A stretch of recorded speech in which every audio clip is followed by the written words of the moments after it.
আমার প্রস্রাবের রাস্তা চুলকাইতো, ঘন ঘন প্রস্রাব হইতো, প্রস্রাবে জ্বালা পোড়া হইতো। আমি দীর্ঘদিন ধরে এই সমস্যায় ভুগতেছিলাম। আপনার এই 2টি ওষুধ খেয়ে 7 দিনে অনেক চমৎকার ফলাফল পেয়েছি। মাত্র 7 দিন আগে আমার এই রোগীকে জার্মান হোমিওপ্যাথিক ঔষধ এবং ন্যাচারাল নিউট্রিশনাল ভেষজ ফুড সাপ্লিমেন্ট ইউরিন ক্লিয়ার ঔষধটি দিয়েছিলাম। তার ঘন ঘন প্রস্রাব এবং প্রস্রাবের জ্বালা পোড়া এই জাতীয় সমস্যাগুলো ছিল। সে একটা ভালো ফলাফল পেয়েছে এবং 7 দিন পরে আমার সাথে দেখা করতে আসছে। আমার কাছে চিকিৎসা নেওয়ার আগে আপনার কি কি সমস্যা ছিল? আমার প্রস্রাবের রাস্তা চুলকাইতো, ঘন ঘন প্রস্রাব হইতো, প্রস্রাবে জ্বালা পোড়া হইতো।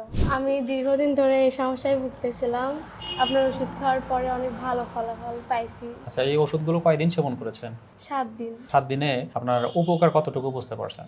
আপনার এই 2টি ওষুধ খেয়ে 7 দিনে অনেক চমৎকার ফলাফল পেয়েছি। আর বাকিটুকু শেষ করলে আশা করি ইনশাল্লাহ সুস্থ হয়ে যাব। এটা আমার বড় বোন সেবন করছিল, ও পুরোপুরি সুস্থ হয়েছে। এজন্য আমিও আপনার কাছে আসছি এই সমস্যার জন্য। আচ্ছা আচ্ছা, মাশাআল্লাহ, শুনতেই পারলেন তার নিজের মুখে। তো আপনাদেরও যাদের প্রস্রাবজনিত সমস্যা রয়েছে, ঘন ঘন প্রস্রাব, প্রস্রাবের জ্বালা পোড়া, প্রস্রাবের রাস্তা কিটকিট করে কামড় দেওয়া, অথবা প্রস্রাব করার আগে পরে তলপেট সহ কোমর সহ খিচে আসা, প্রস্রাবে অতিরিক্ত দুর্গন্ধ, প্রস্রাব লাল অথবা অতিরিক্ত হলুদ হওয়া, এই জাতীয় সমস্যা যাদের রয়েছে তারা নিশ্চিন্তে ঘরে বসে এইটি অর্ডার করতে পারেন। অর্ডার করতে স্ক্রিনে দেওয়া নাম্বারে কল করুন অথবা অর্ডার নাও বাটনে ক্লিক করে আপনার নাম, ঠিকানা এবং ফোন নম্বর দিয়ে অর্ডার কনফার্ম করুন।